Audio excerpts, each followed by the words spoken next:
to Hindu at Heart. I'm your host, Indu Viswanathan. Every episode, I will be speaking with an inspiring Hindu raised in the United States as they share their journeys, triumphs, insights, and the meaningful struggles that shape their lives. Join us as we explore the plurality of Hindu American experiences and perspectives. This episode, I am thrilled to be joined by my friend, Dr. Kavita Pallod Sekhsaria.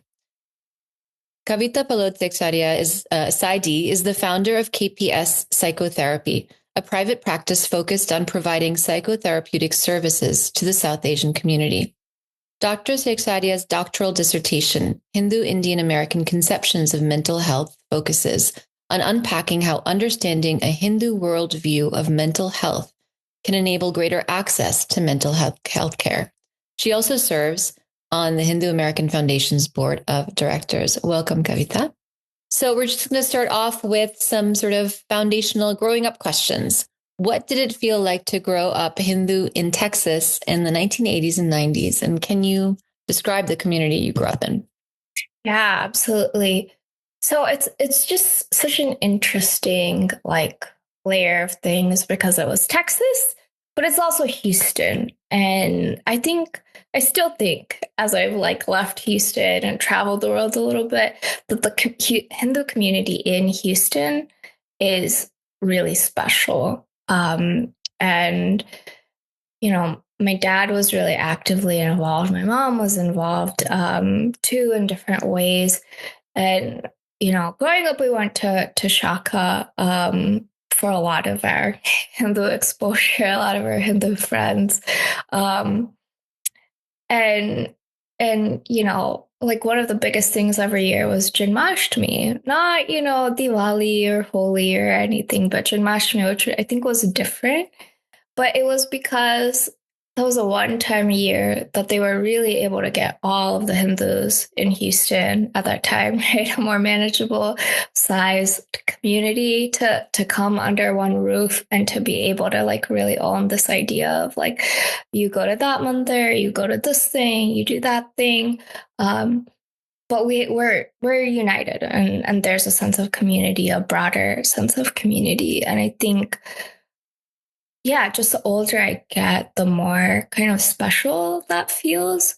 I really give my dad so much credit for embracing this idea that to grow up Hindu in Texas and Houston, I had to understand it on my own terms.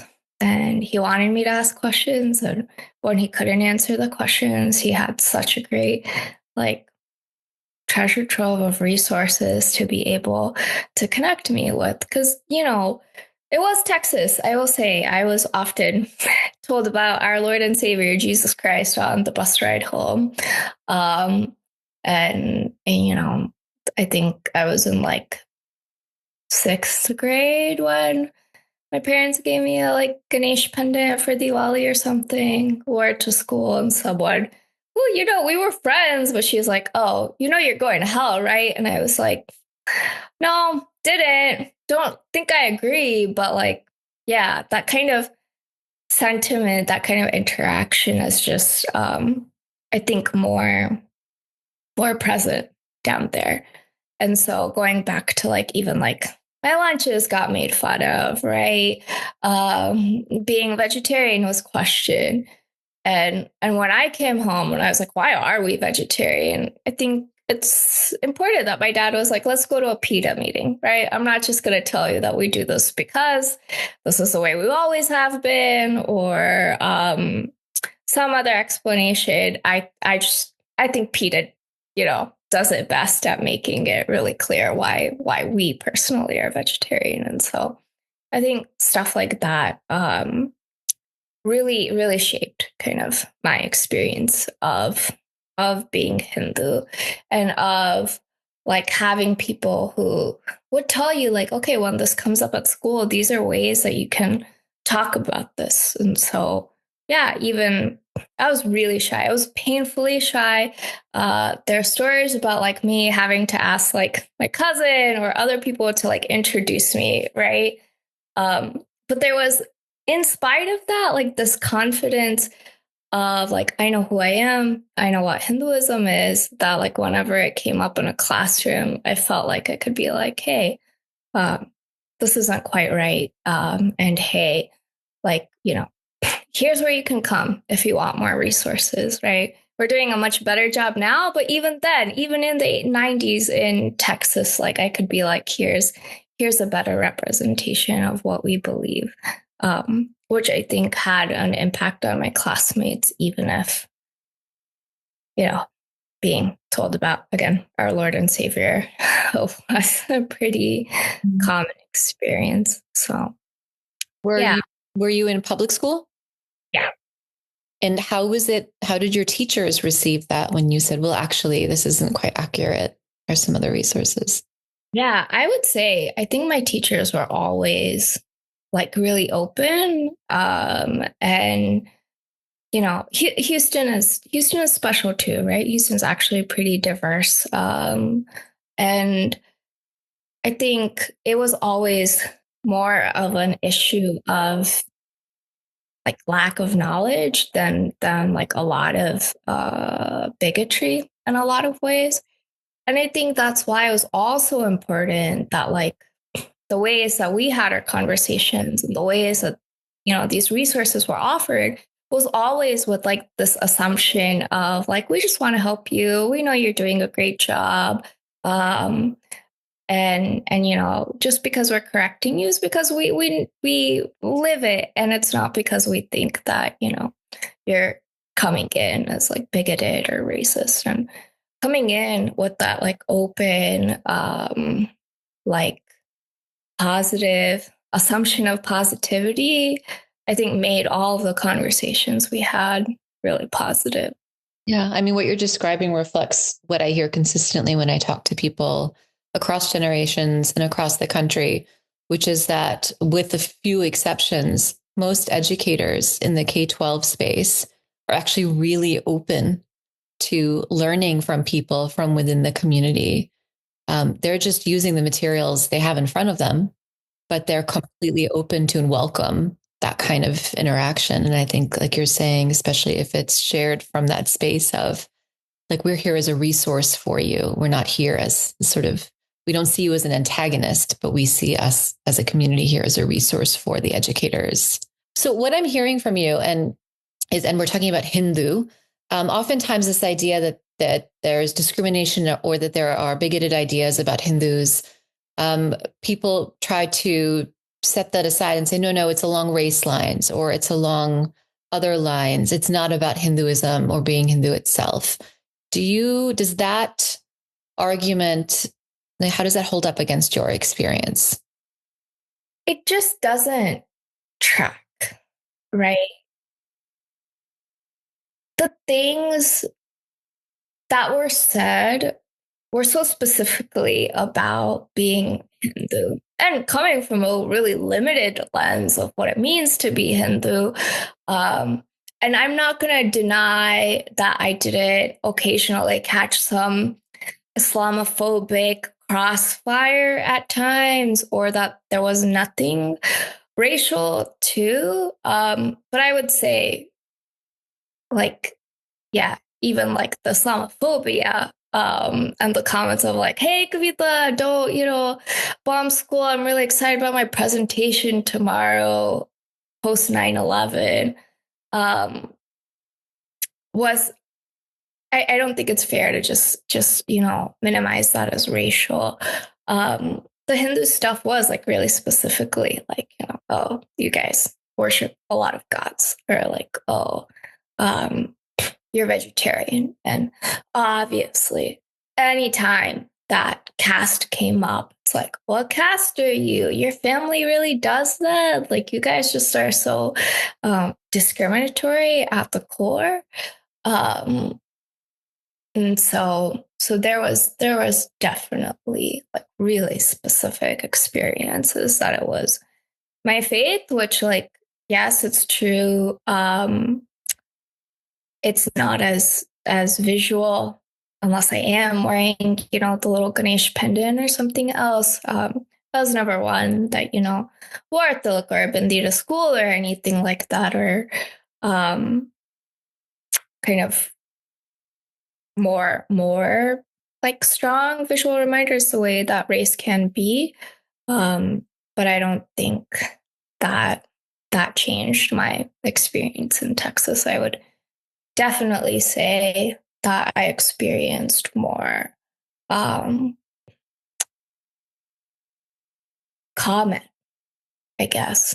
I don't want to I wasn't really, I didn't get assaulted. I wasn't harassed. It was these small, microaggressions, if you will, that happened. And it really did feel like they were more along religious lines than anything in my personal experience. And were you, because this came up in my doctoral research, did anyone, including friends or peers, try to convert you? Yeah. I mean, that was the point of like, have you heard about Jesus? And like, of course, my dad had taught me to do this thing where you come in and like, yeah, really curious. And like, he sounds great, right? Really disarming. And then like, are you curious too? Do you want to learn more? And then there's like an abashedness, right? About then not being able to show that same curiosity. So while no one was successful, I would say there were definitely a lot of conversations around like, yeah, what I think of what you think doesn't make sense. So you should just make your life kind of easier.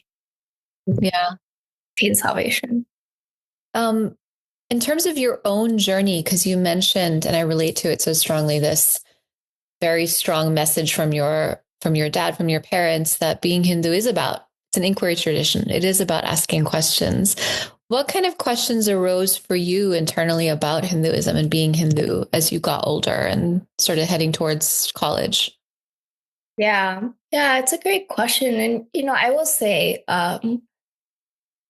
I think my dad is so special because he was like also different from a lot of members of my family. And even my mom, I remember like she did her best, but sometimes it was like, this is just what we do. Like, why do you always have a question and stuff? And even I think my dad is considered kind of weird in his own family because he grew up with the like, this is just how we kind of do things in a lot of ways. But I think he saw that the questions are important. And I mean, it was things like, I think I came home probably in middle school again, and I was like, I'm an atheist. And he was like, cool. And I was like, don't you care I'm not Hindu anymore? And he's like, no, you said you're an atheist. You didn't say you're not Hindu. And I was like, oh, okay. And that was like a really, really interesting kind of conversation to have because, obviously my sense of like, I don't believe in God anymore was coming out of some type of like pain and disappointment that he was able to show me that it wasn't like the Hindu identity that had to go to be able to process that. I think this idea of like, what do we actually believe around caste came up a lot because, our experience in the States was one thing, but to be fair, and India feels so different even now than it did like 20 years ago when I was little. And my dadi, love her. But when she was around, it was like very like stark to me that she was like, don't touch them. Don't do this. Don't do that. Things that felt dehumanizing, right? And again, I give my dad a lot of credit in being able to find this balance between like, we don't have to argue with Dadi. We don't have to try to like, foment big social revolution within our household at this point of time. It doesn't feel like doable or Productive or fair right now, but that doesn't mean you can't do better. And then like step out of the house and see what I'm trying to do in ways that do feel fair to me to show that this is not what I believe, right? whether it's like, really funding education or other kind of means of showing that we do, right, see everyone as really not just human but divine. Um, and I think frank conversations also about gender in a lot of ways, and um, again the balance between like what is status quo, what is familiar, and what is familiar and wrong that we feel we can push on.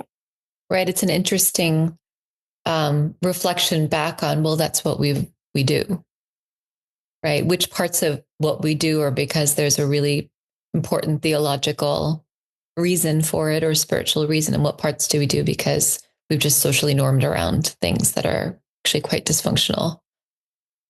Yeah. Yeah. No, Yeah. that's great. And so you went off to college, and that can be a very different experience, right? Because you don't have the home structure. What was that like for you when you got to college? Yeah. Again, I went from Houston's Hindu community to the University of Texas at Austin um, at a time when the Hindu Students Council and then Association um, was such an amazing space to be in. And I'll be honest, right? And my freshman year, HSA meetings and House were at the same time, and I chose to watch House because that was my show. I think I was like, I'm out of the house. Like, Papaji's like been like so suffocatingly Hindu forever. Like, I'm gonna try to do kind of my own thing. And he he was like he tried a little bit and was like, you could go to lunch with like Neha Verma, who's the president. And she like texted me and was really sweet. And I was like, Tess, busy. No, don't want to do this, right? Still like pretty shy and trying to figure myself out. Um, and I can't remember exactly what like really shifted. It's possible that like House just moved show times and I was like, okay, fine. These meetings. But I found like a group of friends that even though they like grew up like differently than I did, some of them, and I had at least one friend who grew up in the Hindu community in Houston too and kind of got it. Um, like really cared about this idea that like college is our time to grow into the best versions of ourselves, and our faith can be a part of that. And so we didn't just do like the events, right? Like Diwali at UT Austin is actually so special because fireworks happen, at least until I was in college. It's possible this has changed, twice a year. Once is at graduation, and the second time is Diwali. And like literally, like, the Austin community comes, even the more people come to be able to experience that. And that's really special, right?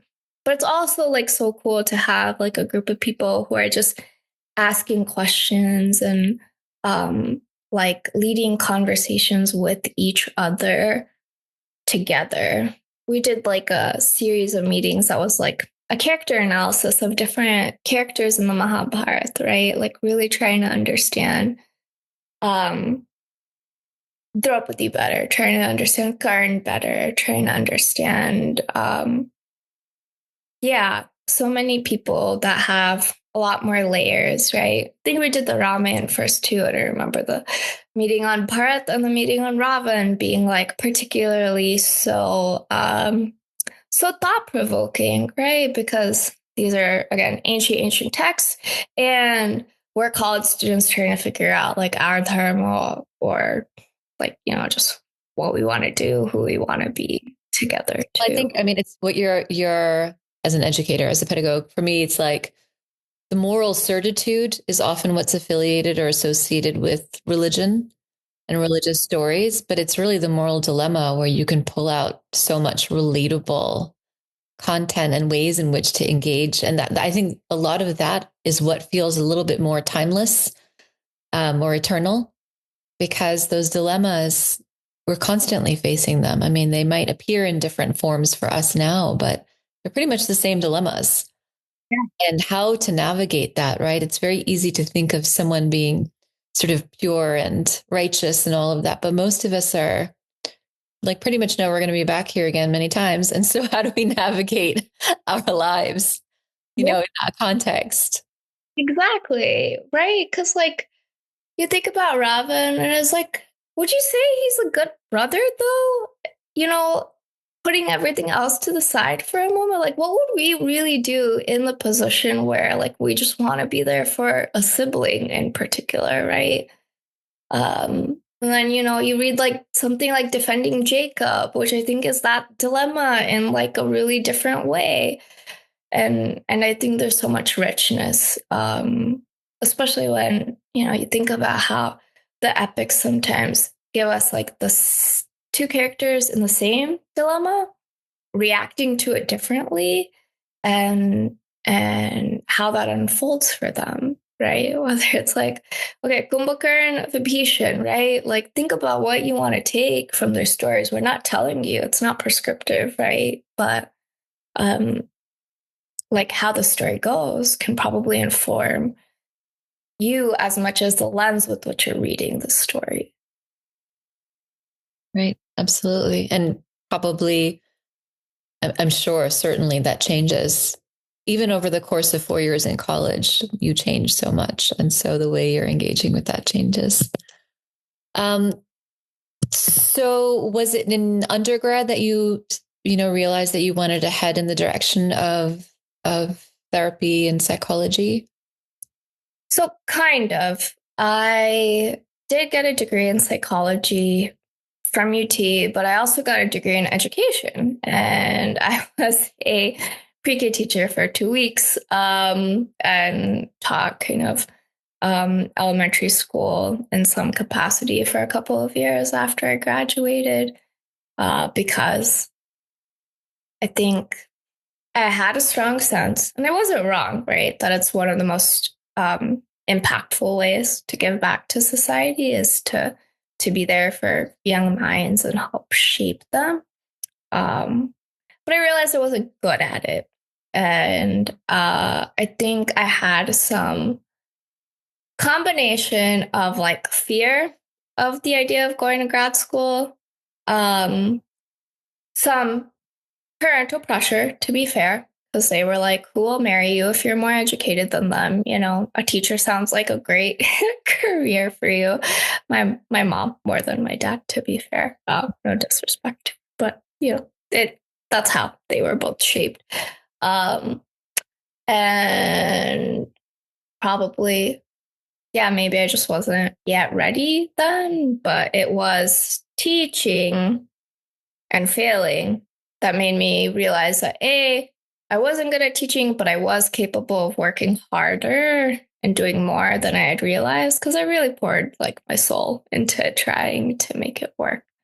But finally, deciding I needed to switch tracks, it seemed like psychology had always been a little bit of a pull, and now I could see myself like doing the work to actually get my degree. Mm. And so you went to Rutgers. Went to Rutgers, yeah. First in the time to move from Texas. Yeah, what was that change? I mean, that's a big change. Yeah. I if I try to like look back at pictures and Facebook statuses, what stands out is that I was very unhappy about the weather, first and foremost. But I also, in some ways, I talked about how I feel lucky that I was, raised in Houston and Houston's Hindu community. I feel lucky that I ended up at UT Austin, where I got the education I wanted, but also met the people that shaped my identity in the ways that I've like definitely benefited from. And then I ended up at Rutgers, where I had just like a phenomenal cohort and really, really impactful mentors and teachers who really helped me understand the potential of like what a psychologist can be and should be. In ways for. So let's talk a little bit about this discipline of psychology. And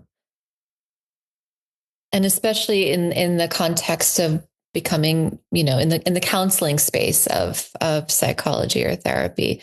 How does the Western model of healing the self sit alongside Hindu concepts? What are there like tensions? Are there places where they overlap? Yeah, there are tensions, right? Because you look at the evolution of psychology and its quest to be seen as like a science and to be taken seriously, right? Because it's newer than a lot of kind of branches of science in some ways. And that quest hasn't led it to move so far from spirituality, right?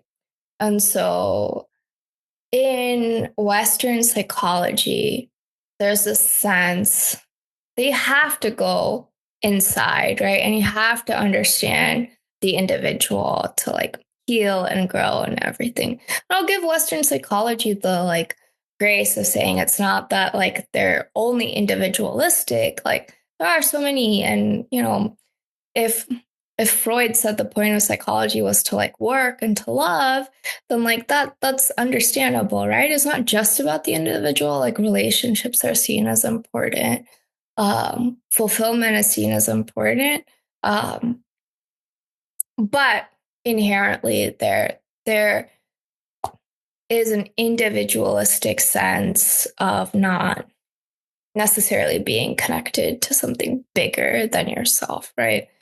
Of course, we have systems, theory, right, and a lot of ways of understanding all of the layers of impacts on us as people, but not as much the kind of spiritual sense, in the sense of like we're a part of community too, and that we have these layers of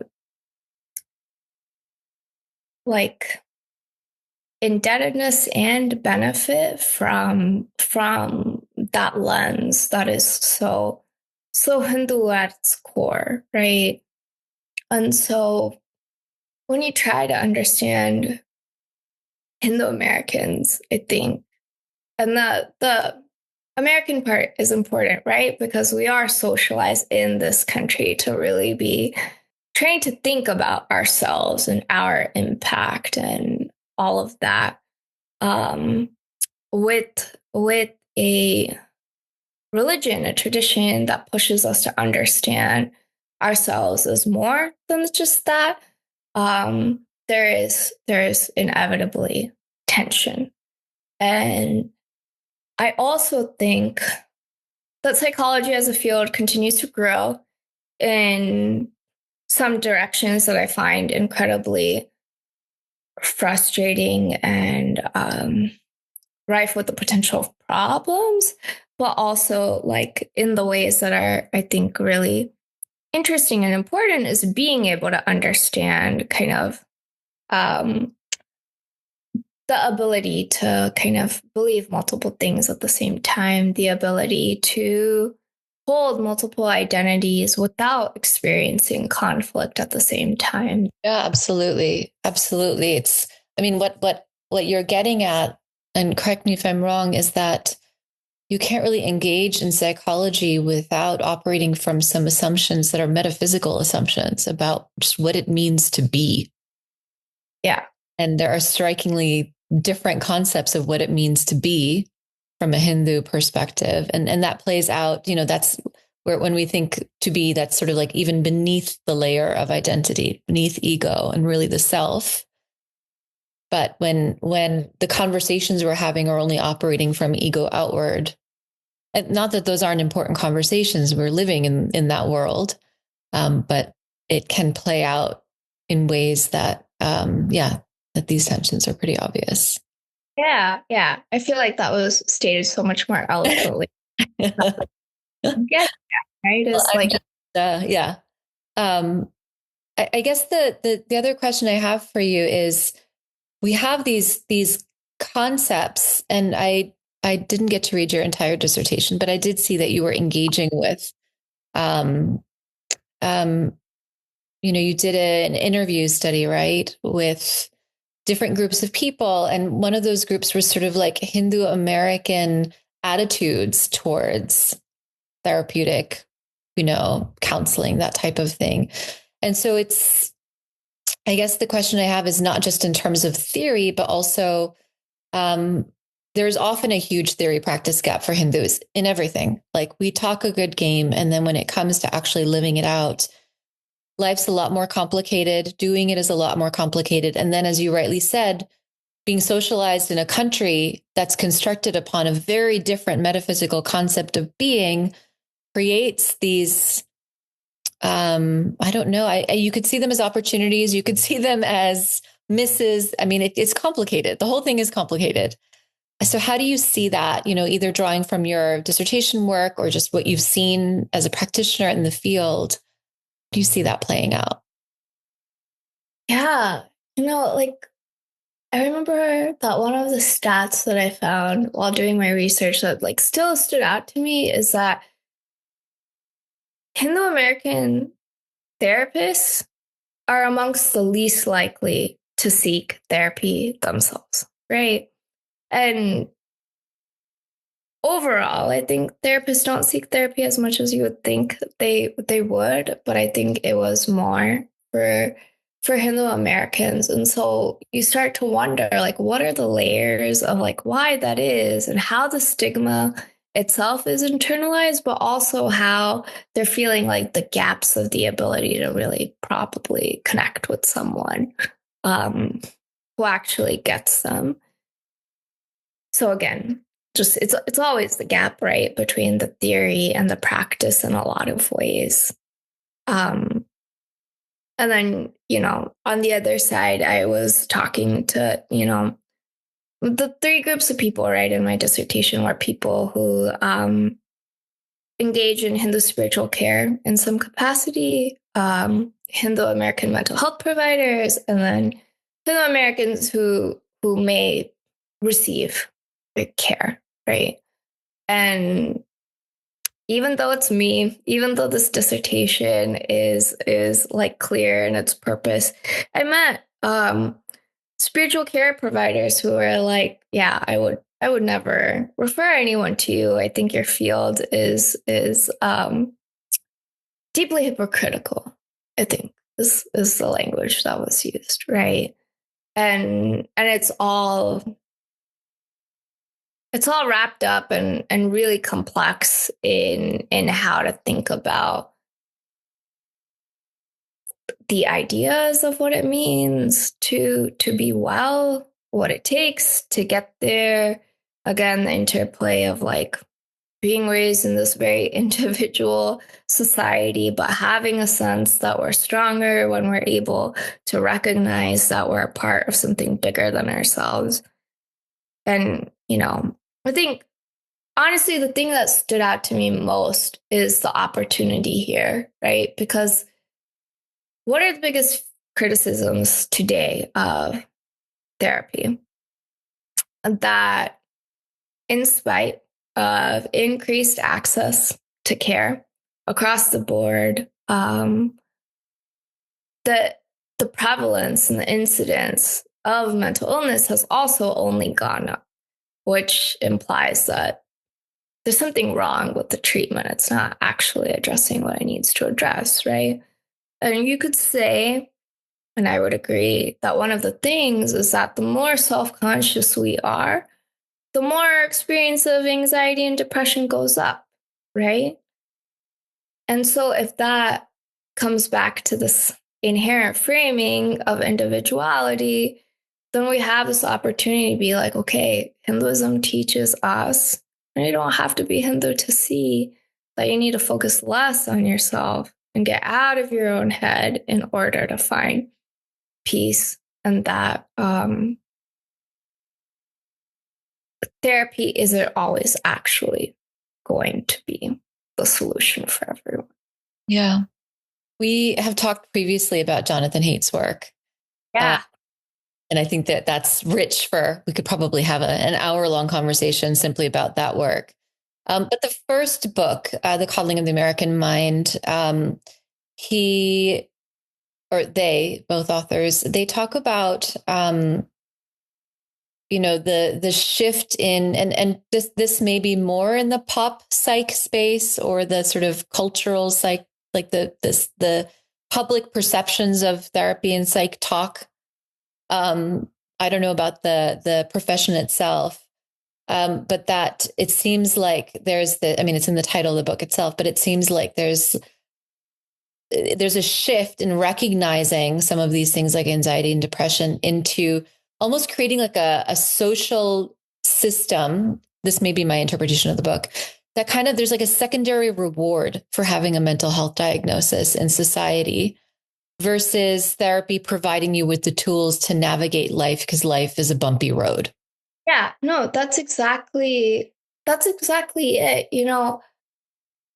When therapy is effective, I think you can think of it as physical therapy, right? If you have ever had like an injury that's required physical therapy, then you know that you go in and it's really painful for you. You are doing the work and your therapist is there to like make sure that you don't aggravate your injury and give you like enough safety to be able to do like that work yourself to grow, right? And to get stronger. And it is always time limited. Once you achieve this capacity, you move on, right? And that's what therapy must be, should be, can be. And it like truly stuns me when I realize that that is in any way controversial, right? But it can be. And I think you can tie that to every ill that's plaguing young Americans and probably young people around the world, of almost doing the opposite, right? Of what Hinduism teaches us, of using therapy to like really dive into our own experience and like say like, oh, I need to understand how I'm feeling. I need to cope with how I'm feeling, without seeing that like that's a nuanced thing. It is absolutely appropriate for everyone to be able to understand the switches between like, this is what I need, and this is actually antithetical to what I need for my bigger than me goals in this moment, right? And yeah, the pendulum swing of this stuff is important to acknowledge, right? Like our society in a lot of ways has repressed so much emotion in ways that have hurt us. But like, the goal isn't to get here. The goal is probably to come here and be like, I can go back and forth more effectively than I hold my emotions to be the most important source of information about who I am and what I want. Yeah, I think I think you nailed it. It's like the difference between being emotion led and emotion informed, or trauma led and trauma informed. Yeah. And I think you're right. We've overcorrected far. We've, to the trauma led, emotion led space. And really those are data points for us, right? In our own self-awareness and social awareness. Yeah. So let's talk a little bit about how you've been able to integrate, these Hindu approaches and concepts and models of healing the self or healing in your practice. Yeah. Yeah. It's been just so profoundly fulfilling in so many ways, whether it's like talking to a client who's like struggling with their in-law who's of a different, ethnicity than them. And like in their life and in their social media, getting the message of like, oh, like boundaries, like cut them off, right? You were disrespected. You don't owe anyone anything. You're done. And then coming in to session to be able to be like, your relationship with this person is complicated. And yes, there are layers of feeling disrespected, of feeling misogyny or racism or, uh, religious discrimination. And this person has genuinely been able to offer you things that you've valued. They're complicated, and a relationship with them is complicated. There are always people who know how to use boundaries well in nuanced ways, but so often I hear about them in really rigid ways, right? And they're not complicated the way people are, they're simple. And so they're not effective at having the complicated relationships we want to have, which I think is like what our epics show us, what Hinduism shows us is so deeply possible, right? And this client was able to say like, this is hard to hear. I think it would have been more validating to just be like, yeah, they suck. That's really hard. Um, you know, give your permission to cancel them. Um, but it opens up so many more doors to be able to say, yeah, you're hurt and you have the capacity to see them with empathy. And so you're going to respond differently in different interactions. And that's okay too, right? Like there may be times when you need to pull back. Everyone does, right? With difficult people in our lives. There's times when you're really going to show up and, you don't have to hold yourself to the standard of consistency being like your true self. Because it's another theme that's come up in another, client is the sense that like, oh, if you code switch with your parents or if you code switch with family and friends, that means you're not authentic and you're lying. And that's, our dharma really gives us a way to understand that that's not who we are. We're not lying. We're not inauthentic. We're complicated. We're layered. We're complex. Um, and being able to read the room to make parents comfortable or elders comfortable or whatever is not just. It's not. Sometimes it can be kowtowing to a power dynamic, but sometimes it's like holding on to something that makes us all feel more secure, more connected, and safer, and is really valuable in a lot of ways rather than kind of a sign of this fakeness that I think, again, American culture is really rigid about how it defines. I felt something. I really appreciate that. And somehow I got this mental image of like dancing to the music that's playing in the room. And people outside the room might not hear the music that's in the room. And so they might see you dancing differently than you were out there. But you're dancing appropriately in that room to that music. Yeah. And the way you're describing that American rigidity, it's interesting, right? I really appreciate you framing it that way because I think as Americans, we tend to, venerate our culture as being so open, but it is actually quite rigid. I'm thinking even in terms of sort of archetypes of the American woman or of the feminist. I've never really related very strongly to the sort of the brazen, outspoken American woman archetype as being the ultimate American woman. I consider myself an American woman, but I'm a Hindu American woman. And so there's just something there's something more like Sita, like something softer, and that doesn't mean it's not strong, but it's just it's more fluid. It's more nimble. So I really appreciate that idea. Yeah. It's like this rigidity. What's interesting because we often, I think maybe those of us, especially with immigrant parents, it's not even, I think my parents were similar to your dad in their approach of being really open to inquiry. But even there, it's like the contrast of having to steward a tradition outside of its ancestral context, perhaps asks for a certain degree of solidness that might appear rigid in contrast to how open and flowing everything is in American society. And what you're suggesting is actually quite the opposite, that our tradition offers a fluidity and a flow, in the context of something that can be quite rigid. So yeah, you're provoking so many interesting thoughts. I appreciate that.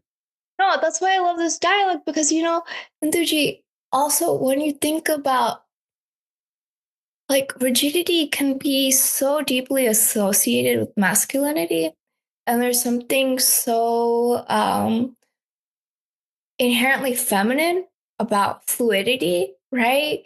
And so when you think about like how do we like really work towards a actual open, progressive, like equal society, whatever word you want to use, right? It means being able to see like beyond like women have the opportunity to be men to women have the opportunity to like just be women, right? And still be successful and meet all of their goals. And yeah, manipulate. I feel like that word gets like bad connotation, but we all have to like, right, pull the strings and influence the situation we're in. And like men and women alike, right, benefit from being able to embrace that understanding of femininity.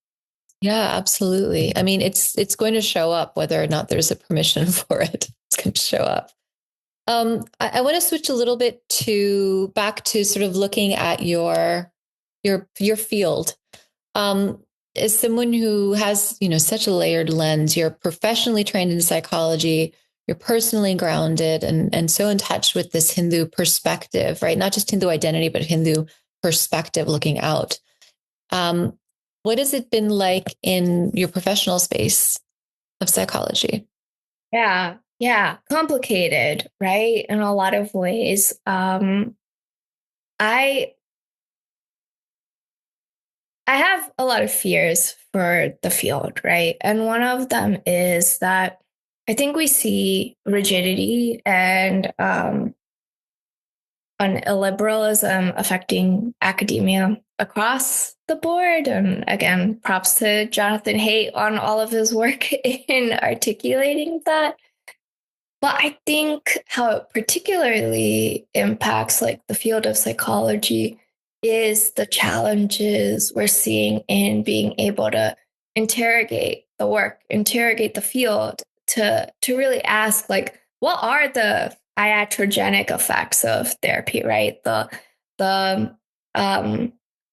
like harm caused by the treatment itself, right? I think I myself, right, am have used the line like, oh, therapy doesn't have side effects unlike psychiatry, and that's why it's great. And that's bull, right? That's just, yes, I don't stand here with the scalpel. I cannot do the physical damage that medication can, but that doesn't mean that my work misuse doesn't cause harm. And we really need to deeply unpack, especially the impact of therapy on children and adolescents, and if we're having the impact we want when we have the stats are just not in favor of the field right now, right? We have to understand that, and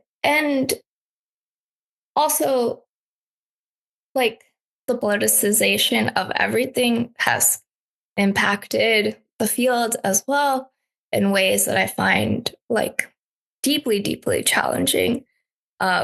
apparently the notion of having like a professional organization where everyone is bound by their professional identity is gone, because if you don't align a certain way politically, you don't have a home. And there's probably a lot of reasons to guess at why.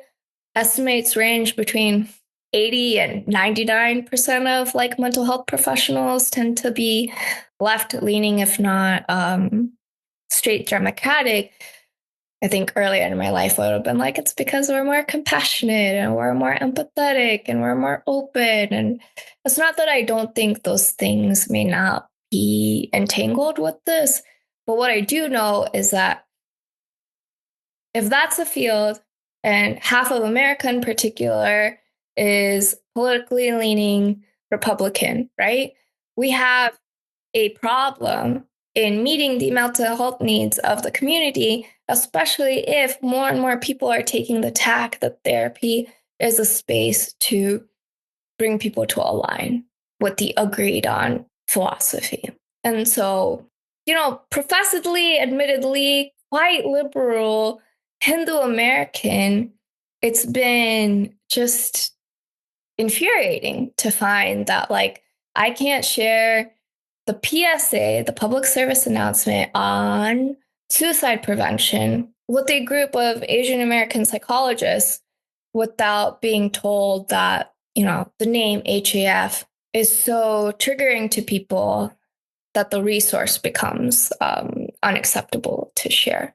And we're literally talking about suicide prevention, right? This is the most stark part of our work, and we're politicizing a resource and making it inaccessible. We're making it impossible to understand what it means to be a Hindu in this country without just labeling a political ideology to it, whether or not it exists, whether or not it follows like their boxes of thinking. And so it is hard sometimes to feel like the field is equipped to really meet the needs of the average Hindu American, whether we are diving into these specifics about political identity versus religious identity versus what someone actually believes versus what was being projected on them, to just like overall in terms of like young people, how are we actually equipping them to combat anxiety, to combat depression? That's really quite alarming to hear. I think especially because, we're talking about a perception of HAF, not sort of a declarative statement that HAF politically aligns with anyone.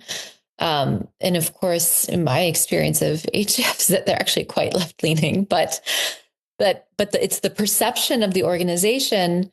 And I find the same thing in so many other professional spaces as well. It's that it's not just about where you say you align. It's that if you don't adhere to a particular diagnosis about society and politics and what the solutions are, if you have a disagreement with those, it's very much the implementation of left-wing authoritarianism, right? So if you're not agreeing with the talking points and supporting only those talking points, you're bad. You're out. Yeah, which is how right wing is used, right? And I could pull up these stats and it's like, HAF is a right wing organization. I'm like, can you explain what you mean? Because here's our policy on LGBTQ plus rights. Here's our policy on abortion and choice. Here's our policy on the environment. Here's our policy on even gun rights that we have, right? So can you explain how, you've used their right wing to, push us out of the space? And it's like, oh, saffron washing, pretending, right? We get to decide what you actually believe and don't believe, not your actually policy stances based on our own experience. That's where like everything that's been said about the deep, deep challenges that academia is experiencing right now really come to light. Yeah.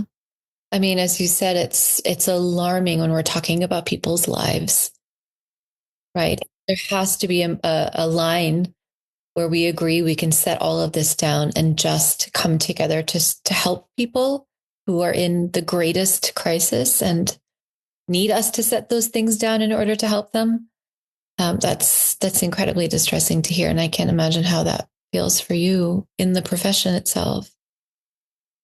Well, I mean, a lot of tears shed, right? Like, it's also so ironic that it's like the field of people that is trained in how to see people the way they see themselves and understand people on their own understandings of themselves and then equip them, and to be so misjudged and to be so, like, incorrectly characterized. It makes you question yourself at some points, right? And I absolutely have had the moments of like, hey, husband, like, do you think I actually work for like an evil organization? Are we actually like, hurting people so tangibly that this resource is bad just because it has their name on it?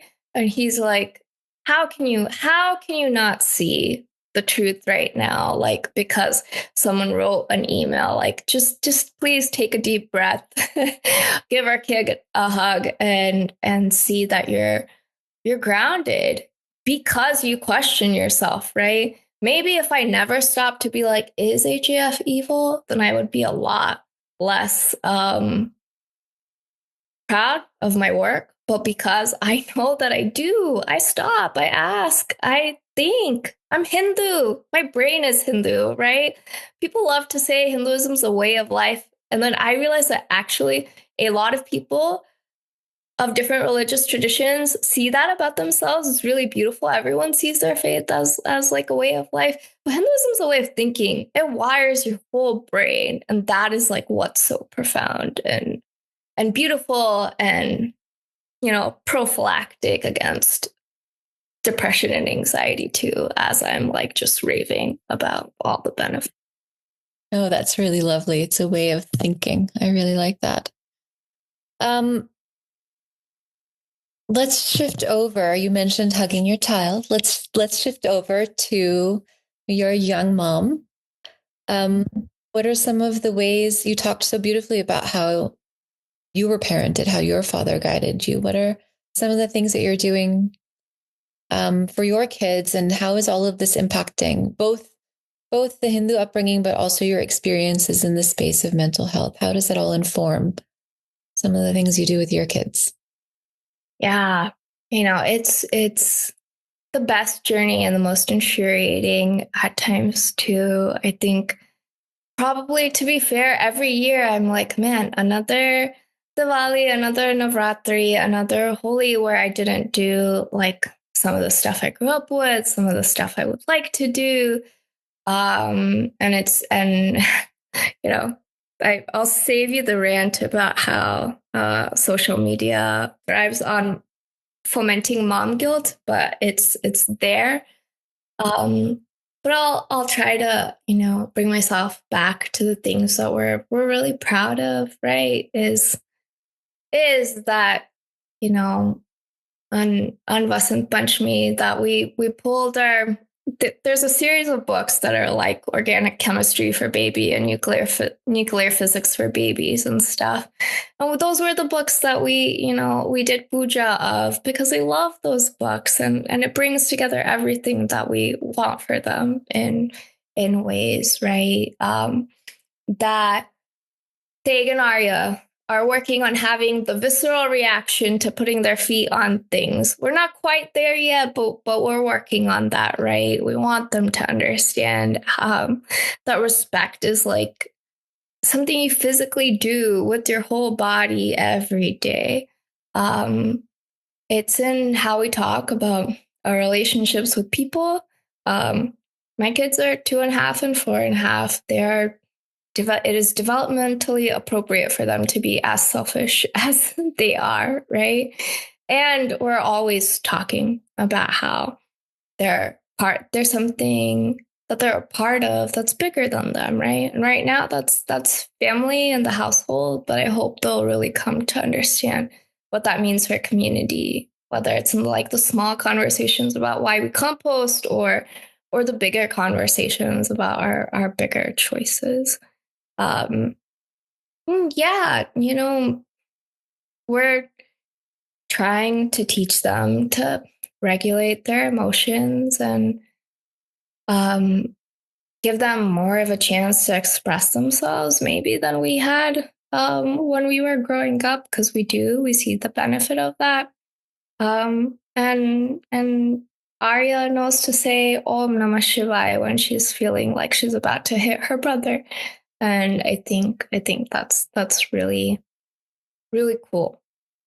And I think we will really take so much of Jonathan Haidt's words to heart in giving them things to be challenged by and frustrated by and fail at,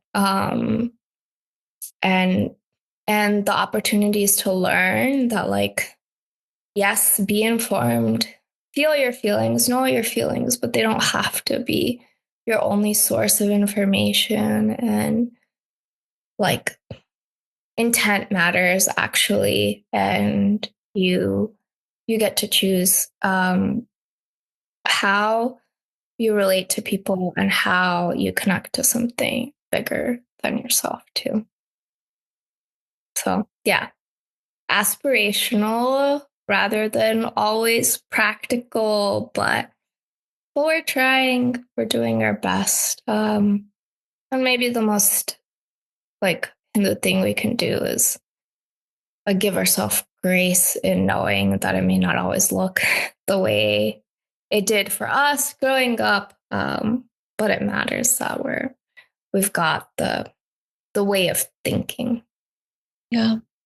I mean, if I might offer as a parent who's further along in my parenting journey, I've had those similar moments of, because my mom did so much. I mean, both of my parents, but my mom, especially in terms of like the pujas and the food, all of the things, it was all there. And, I didn't do as many because, well, partly is because, we didn't grow up in India. So we weren't immersed in that. So while our parents provided us so much, I think what's powerful is that your attention, my attention is on like the values and the meaning of everything, and ensuring that if we have limited bandwidth, what we're going to pass along are not the performances of Hinduism that are encoded with all of that value and meaning, but the value and meaning itself. And so what we're charting as second gen parents of third gen children is a new expression of Hinduism, which is actually like American Hinduism. So what you're describing is not a failure or not a degradation of what you experienced. You're just inventing American Hinduism along with all of us other second gen Hindu parents. And it's meant to look different. It's not a demerit. It's supposed to look different. It's so kind. That is so inspiring. I mean, I'm not saying it out of, I mean, I hope I'm a kind person, but I'm not saying it purely out of kindness. I think it's true. We don't have the same, our childhoods weren't informed by the same aesthetic, the same anything. I mean, I'm sure your home is not decorated the way your parents' home was decorated, right? Our sensibility around so many things, and so much of Hinduism is transmitted through aesthetic, but that doesn't mean it has to be stuck in or it's not limited to the Indian aesthetic of Hinduism. There can be an American aesthetic of Hinduism that still transmits the values and worldviews and metaphysics and all of that. And so we're just kind of co-discovering that together. I love that. We have these Vichar and Prem prints in the kids' rooms, and they're just American Hinduism, like the aesthetic, but then this message of like this image of Kali and like be fearless. Like, yeah, that's what I want for my daughter, in a way that's gonna be like so profoundly new for her just because she was born in 2022, right? And like we always have this argument around Christmas because I love like celebrating, being part of like actually like everyone is celebrating at the same time. I think there's something like really, really human about wanting to like all do that together. But yeah, we started Elf on the Shelf and we're like, okay, what are the Hindu things that this elf is gonna do? So find him in the Monday room. Oh, he ate the mystery, or he's making us prasad and things. And maybe that will be the most profoundly American Hindu way for them. You're describing the playfulness that's inherent to all of our festivals. I mean, there's so much play. It's not so, what do the kids say now? It's not so deep. Like, it doesn't have to be heavy, and like, you don't have to sit and listen to these deep I mean, the playfulness, the joy, the aesthetic, the arts. I mean, that's what makes a childhood vibrant. That's what makes us sort of hold on to that rasa, to have that childlike sort of dance throughout life, not just have it end at the end of childhood. So I think you're right on the money, and give yourself permission to design American Hinduism. Thank you. Yeah, that's just so beautiful and opens up, right? So many ways. Yeah, like you're allowed to do this your way. Yeah. Yeah. So I'll leave you with my last question, which, what does it mean to you today to be Hindu at heart? It's such a beautiful question, right? And it means like the way that I love my kids, the way that I love this planet, the way that I love this flawed but of great potential country that we live in right now is always so Hindu, right? Where I do I question myself, I question my kids, I question everything around me. And I know that that doesn't take away from my ability to be like 100% present and there in whatever I decide my duty ends up being, right? Whether it is reading that my kid needs a break and a hug, or reading that he needs a moment to like really be held accountable for what he's doing, right? On the same across all of these layers of like being and relating and connecting. Yeah, that's really lovely, because the tone I'm getting from that word question you're using is not like a skeptical question. Maybe at times it's critical, but there's also sort of like wonder in it, in that question. Yeah, awe, right? Yeah. And I think that wonder and awe are obviously sort of the seeds of reverence. And there's something beautiful about reverence that's you've talked about throughout this conversation, that's encoded in so much that we do as Hindus. And I think we can bring that kind of reverence that's not dogma, but reverence that like adds so much to and speaks into sort of the American spirit. Yeah, I love that. Yeah. Wonderful. Well, thank you so much.